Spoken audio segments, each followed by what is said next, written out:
We all know that players like Luka Doncic, Jalen Brunson, and Shai Gilgeous-Alexander aren't freak athletes. They don't have crazy bounce or lightning speed like Ja Morant or Anthony Edwards. But somehow, they still dominate the game at such a high level. They can get to the rim whenever they want, and they can create shots as they please. And the number one reason they're able to play like that without being super athletic or muscling through people is because they mastered playing at angles. They all know how to shift their defenders, create separation, and pick their spots. And by the end of this video, you'll know how to use the same tools so you can control the game and do whatever you please on the court. Section 1. Driving Angle. First, let's go over what a driving angle is, just so everybody's on the same page. A lot of players try to attack the rim in a straight line, and if you're super fast, that might work. He's not bailing out on that with a jump shot. He says, you want to guard me this? Shoot.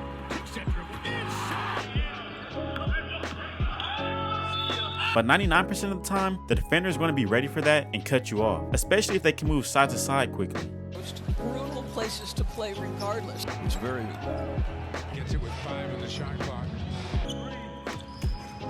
But that's when driving angles come in handy. Instead of going straight at the defender, you attack from the side or diagonally. Digging in defensively, 8 seconds. Brunson stops on a dime. Launches. Rise Nation, check it out. Great place. You ever done that? That Versa climber? Irving a little shaken. This is important because defenders are hard to beat when they're playing you straight up. But when you attack at an angle, you force them to turn their hips, slide laterally, or shuffle awkwardly, which slows them down and open up driving lanes for you to attack. Now here's the real key. You want to make sure you initiate the contact with the defender before they initiate it on you. And when you're attacking the basket, always keep your off arm in front of you so you can protect the ball. And a little secret I learned from watching NBA players is that if your off arm is in front of you, put your elbow into the defender's rib cage or stomach area. And don't worry, this isn't a foul. You're just protecting the ball and keeping control. Another way to take advantage of positioning is by getting your shoulder in front of the defender's shoulder when you're attacking. This is going to put you in good position to bump them off their line. The main thing is making the defender react to you, not the other way around.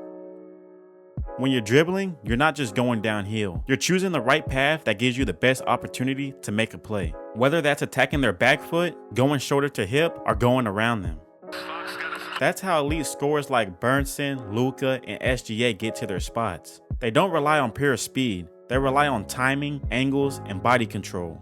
Once they get their shoulder past the defender's shoulder, they're able to bump, create space, or finish. The first way is with a jab step. That quick fake forces the defender to shift their balance and wait. When you jab outside, you make the defender think you're going that way. Watch how the defender reacts towards the jab. That shift opens up the opposite lane for you to attack. That jab isn't just a fake.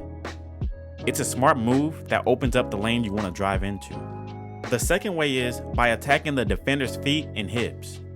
Most defenders don't ever guard straight up. They normally try to force you one way. And when they do that, you have 2 ways you can attack them. You can either attack their back foot, or you can attack their top foot. It's super easy to attack the defender's back foot because they're already forcing you the way you want to go. All you gotta do is do a straight line drive to their back foot and cut them off with your body so they don't have a chance to recover. And the goal when attacking the defender top foot is getting your foot outside the defender top foot before they can react, and then immediately cutting off their space with your body. And if their top foot is too high, fake like you're attacking the back foot, then explode past the top foot. Always attack the defender's palms. You might hear coaches say attack the hips, and it's basically the same thing. All it means is that you need to get low and attack the outside of the defender hips. The third way is by using lateral movement. Elite scorers also use lateral movement to shift defenders, especially when they're playing against people who are fast, physical, or just hard to beat with a straight move. When you move them side to side, their hips open up and that gives you new angles to attack. Even just a small shift can open up space and keep you away from help defense. The fourth way is by using the snatch or retreat dribble.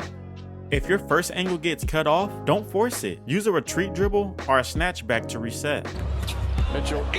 Luka does this all the time. He'll retreat just a little, let the defender overcommit, then re-attack at a better angle before they can recover.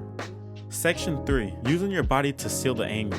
Winning the angle with your feet is one thing, but to actually finish the play, you gotta seal it with your body. First, you want to use the shoulder to hip connection. Here's the secret. Once your outside shoulder passes the defender inside hip, you won the drive. At this point, you want to drop your body low and use your shoulder to shield the defender. Second, you always want to make sure you're playing through contact. You always got to make sure you're playing aggressive and being strong when you're driving. Because if you get bump off your line, it messes up your angle and it can lead to turnovers or blocked shots.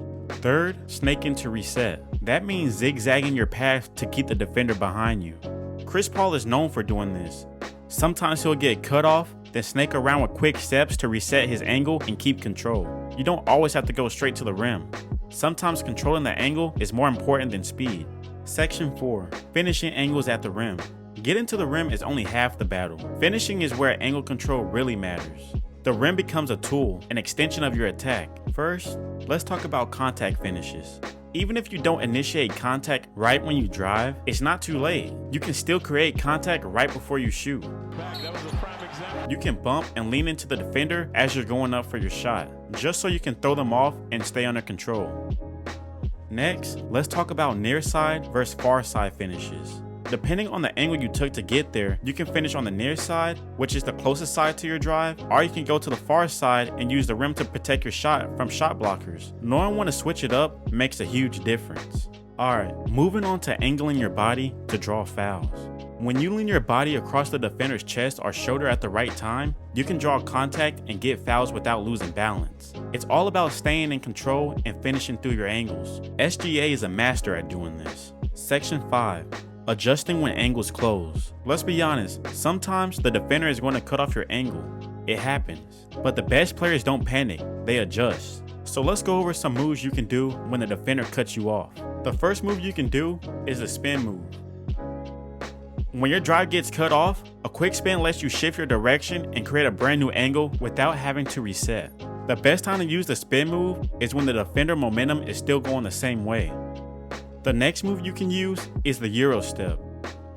The Euro step is another elite move that a lot of people use when a defender cuts off their angle. The last move we're going to talk about is pulling up and stopping on a dime. If you ever feel like the defender is fully committing to your drive, stop and pull up. Don't force it. That's when moves like snatchbacks and stepbacks become deadly. Use their momentum against them and get off a clean shot. Section 6. Reading the defender's body. There's a simple way to know whether you should keep driving or change directions when you're attacking the defender. I want you to watch this clip and listen to what this NBA trainer named Tim Martin told Trae Young while he was still in high school. If you see chest, what do you do? Nope. So let's say if I attack and I see chest, boom, I counter. If I see shoulder, I keep going. And that's right. If you see their chest, stop or change direction because the defender cut you off. If you see the defender back shoulder, keep going because you have the advantage. Section 7. Reading driving angles. You have to read lanes as they're developing before they fully open. Watch how the defenders shift their hips or feet after a jab or fake. When they do that, that's your green light to attack. Use screens to shift your defender and force them into bad angles. And always know where the help is so you can angle your drive away from them. Driving angles is the hidden key to scoring more points. It helps you control the defense, manipulate space, and finish under pressure. I want you to master footwork, body position, and court awareness. And watch how your scoring game transforms. If you want drills and breakdowns to master these angles, hit the like and subscribe button. Well, that's it for this video. I hope you guys liked it and enjoyed. If y'all need help with anything, please comment down below and either myself or somebody else will reply. I'll catch y'all next time. Peace.